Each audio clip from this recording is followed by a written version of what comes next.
Your microwave has a hidden weapon inside. It's called a magnetron, and it was designed to detect enemy bombers. In World War II, British radar engineers discovered something strange. Their chocolate bars kept melting near radar equipment. The radar waves were cooking food accidentally. After the war, Percy Spencer turned this into the microwave. But the magnetron inside is still military-grade technology.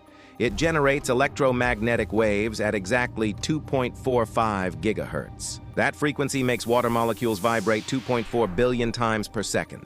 Friction creates heat instantly. Your food cooks from the inside out. But here's what most people don't know. The metal mesh on your microwave door isn't just decoration. The holes are smaller than the wavelength of microwaves. So radiation can't escape, but light can pass through. That's why you can see inside without getting cooked. Modern fighter jets still use magnetrons in their radar systems. The same technology heating your leftovers tracks enemy aircraft. Every microwave oven contains a miniature military radar component.